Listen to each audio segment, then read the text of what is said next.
Pedro apalagi gitu-gitu gitu-gitu, harganya lebih murah lagi di situ. Itu di GPO Ganti Premium Outlet.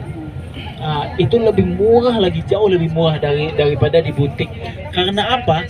Karena biasa kalau di butik kan setiap bulan itu akan ada new collection kan, akan dibagi new collection. Jadi new collection yang 6 bulan setelah itu akan diantar ke premium outlet yang terdekat. Contohnya kalau di Kuala Lumpur ada di Genting Outlet, paling dekat Kuala Lumpur ada Genting Outlet, Mitsu Outlet dekat bandara tadi kita pergi tadi, dan juga di Johor Premium Outlet ada 3. Jadi tempat ini memang dibagi setiap 6 bulan akan diantar ke situ. Jadi produk yang udah 6 bulan ke atas diantar ke situ. Dan jangan ada yang mau cari new collection nggak ada. Koleksi terbaru nggak ada di situ. Cuman tapi barang-barangnya itu masih lagi bagus, jenama original Adidas juga. Jadi kan dibagi struk Adidas, apalah kresek semua, paperback Adidas, sama aja. Cuman modelnya itu aja. Tapi yang kau semua masih bagus. Kadang itu ada yang beli satu gratis satu, buy one get one. Kemarin itu ada tamu saya dia beli celana Puma itu 50%, beli 2 50%. Harganya 119, dibeli 2 celananya itu jadi Rp95 aja. Bayangin. Jadi harganya apa, 119 dikali 2. Terus cuma dia perlu bayar Rp95 aja. Dan di situ kawasan bebas pajak ya. Jadi nggak ada pajak kalau di situ. Cuma kalau pajak cuma di butik-butik, itu ada pajak. Center market, saran saya sama aja harganya sebenarnya, sama. Coklatnya sama aja harganya, barang-barangnya sama aja. Jadi kalau mau beli terpulang ibu, kalau mau beli di Sungai Wang nggak apa, silakan nanti saya bawa ke situ. Kalau untuk sepanjang sini juga boleh, nggak ada masalah. Ada yang mau beli dikit-dikit juga boleh, nggak ada masalah gitu. Ataupun mau beli Milo di pasar seni boleh. Nanti mau beli coklat di Sungai Wang boleh, nggak ada masalah juga. Gitu. Oke semua? Oke. Jadi episode di sebelah kanan ada tulis Bangun Amara. Jadi Bangun Amara itu adalah salah satu proyek daripada pemerintah, yang dimana salah satunya untuk siapa yang mau jualan atau berniaga dibagi modal. Kalau perlu ada yang mau continue sambung belajarnya itu akan dikasih juga. Jadi kalau yang itu untuk bantuan MARA itu biasanya kalau untuk mahasiswa akan dikasih sekitar Rp40.000. Dan misal kata gini, pointernya bagus, hasil ujiannya bagus, itu bisa dijadikan sebagai beasiswa. Misal kata for flat itu 4.0 sekian, selama 3 semester itu akan dijadikan beasiswa langsung, gak usah bayar lagi.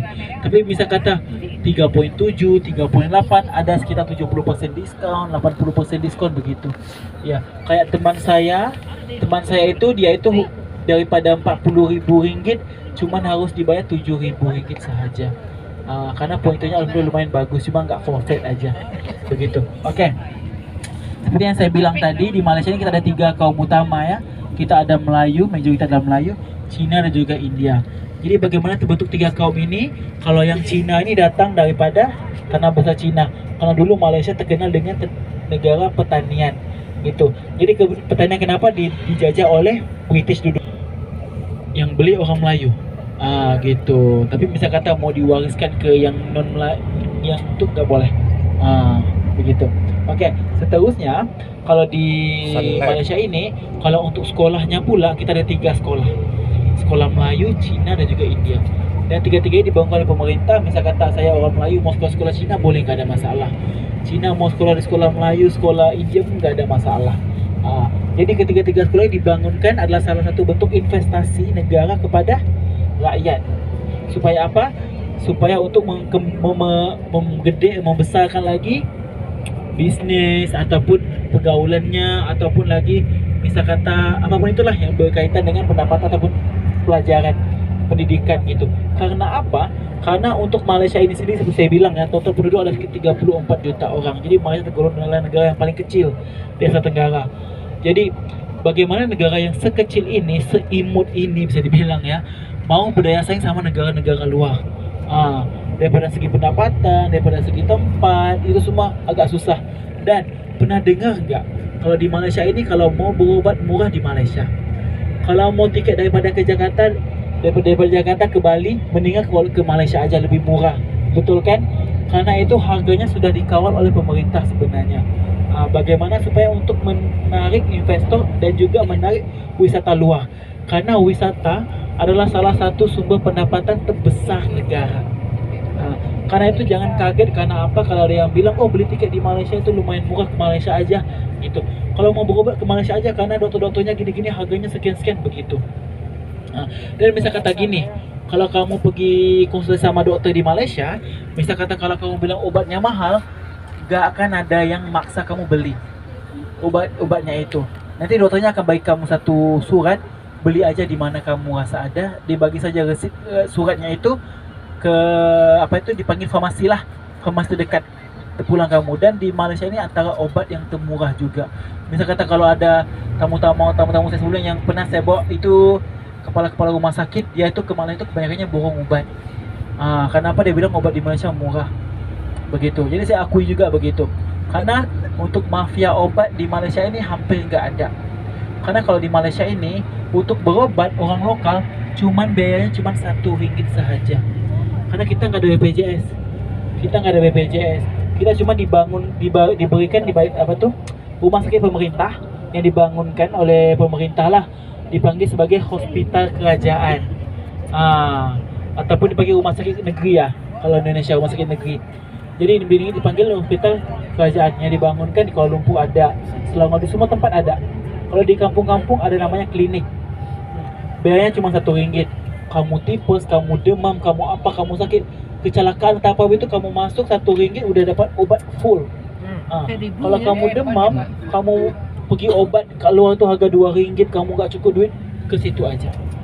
Dan bayaran itu diambil selepas kamu keluar dari rumah sakit, bukan suatu kamu dirawat begitu. Jadi begitulah. Jadi kalau di Malaysia ini kita nggak ada BPJS, cuma diganti dengan RM1 biayanya. Kalau bisa kata untuk biaya bersalin itu kalau yang normal itu adalah sekitar RM124 saja.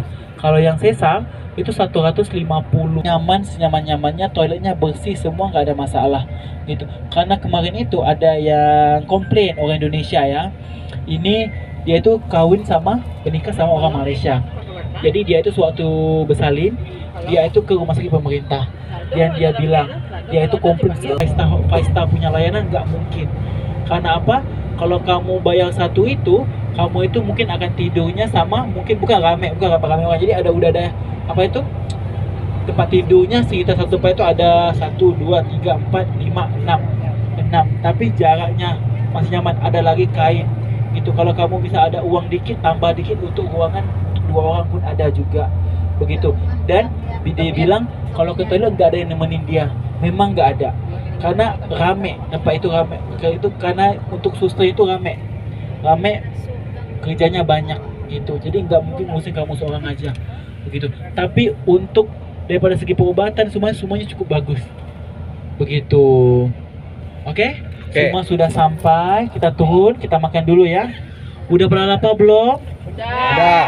Siapa yang belum itu? Belum makan. Oke, makan dulu. Laman Baginda kak. Cipok sih, tancap.